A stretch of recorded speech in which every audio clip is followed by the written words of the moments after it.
ये ऐसे नहीं होता मित्रों। मैं शासन में बैठा हूं, मुझे मालूम है इस प्रकार से रुपया इतनी तेजी से गिर नहीं सकता। अरे ये नेपाल का रुपया नहीं गिरता है, बांग्लादेश की करेंसी नहीं गिरती है, पाकिस्तान की करेंसी नहीं गिरती, श्रीलंका की करेंसी नहीं गिरती। क्या कारण है हिंदुस्तान का रुपया पतला होता जा रहा है? ये जवाब देना पड़ेगा आपको। देश आपसे जवाब मांग रहा है। सबसे पहले आप इस ग्राफ को देखिए। डॉलर को 40 से 50 होने में लगभग 10 साल 10 महीने लगते हैं। 50 से 60 होने में 4 साल 7 महीने लगते हैं। 60 से 70 होने में 5 साल 1 महीने लगते हैं। 70 से 80 होने में 4 साल लगते हैं। और अभी 80 से 90 होने में महज 3 साल 2 महीने लगते हैं। जब आपसे कोई कहता है कि रुपए की कीमत घट गई है या बढ़ गई है, तो इसका घटना और बढ़ना कौन तय करता है? और हमेशा इंडियन करेंसी की तुलना डॉलर से ही क्यों की जाती है? इससे आम जनता के पॉकेट पर क्या असर पड़ता है? आइए जानेंगे इस वीडियो में। उससे पहले हमारी एक रिक्वेस्ट है आपसे, आप हमारे यूट्यूब चैनल को जरूर सब्सक्राइब कर लें ताकि हमारी आवाज़ आप तक पहुंचती रहे। अब आइए टॉपिक पर आगे बढ़ते हैं। सबसे पहले सवाल ये उठता है कि रुपए को डॉलर के अगेंस्ट फिक्स कौन करता है? सरकार? नहीं। आरबीआई?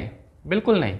बल्कि आरबीआई तो रुपए को स्टेबल रखने में काफ़ी हद तक मदद करती है। इसका जवाब है करेंसी मार्केट। करेंसी मार्केट में जिस करेंसी का डिमांड ज़्यादा होता है उसकी वैल्यू ऑटोमेटिक बढ़ जाती है। जैसे डिमांड एंड सप्लाई, आप अक्सर अपने मार्केट में भी देखते होंगे, जिस चीज़ की डिमांड सबसे ज़्यादा होती है उसकी वैल्यू ऑटोमेटिक बढ़ जाती है। और इस पूरे सिस्टम को कहते हैं फ्लोटिंग एक्सचेंज रेट। अब फ्लोटिंग एक्सचेंज रेट को समझते हैं।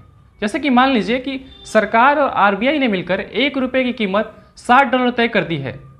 अगर जब सरकार को कोई सामान खरीदना हो विदेशी मार्केट में, तो करेंसी मार्केट में उसको 60 रुपये देने होंगे $1 लेने के लिए। इसे कहते हैं फिक्स्ड एक्सचेंज रेट। हम सब जानते हैं कि हर देश का एक अपना अपना करेंसी होता है, जैसे भारत का रुपया, अमेरिका का डॉलर और जापान का येन। ये करेंसी की जो वैल्यू है इसी की वजह से एक दूसरे के मुकाबले बदलती रहती है। इस मूल्य को एक्सचेंज रेट कहते हैं।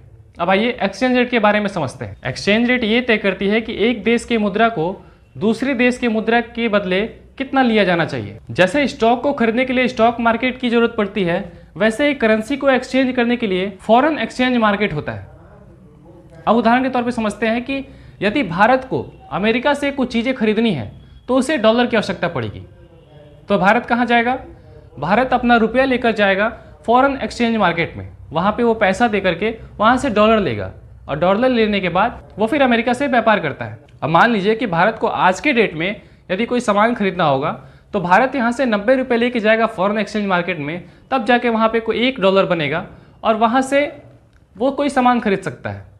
इससे आम जनता के पॉकेट पर क्या प्रभाव पड़ेगा? प्रभाव ये पड़ेगा कि उनकी चीज़ें हैं महंगी होती जाएगी। अब देखना यह है कि डॉलर अब कितना ऊपर जाता है। कई सालों से हमारी वित्त मंत्री कह रही है कि रुपया कमजोर नहीं हो रहा है बल्कि डॉलर मजबूत हो रहा है। First of all, I would look at it as not rupee sliding and look at it as dollar strengthening. Actually सर्दी ज्यादा नहीं है, उनकी उम्र बढ़ने के कारण उनकी सहने की शक्ति कम हो गई है। इन दोनों में क्या फर्क है, ये हम आप पे छोड़ते हैं।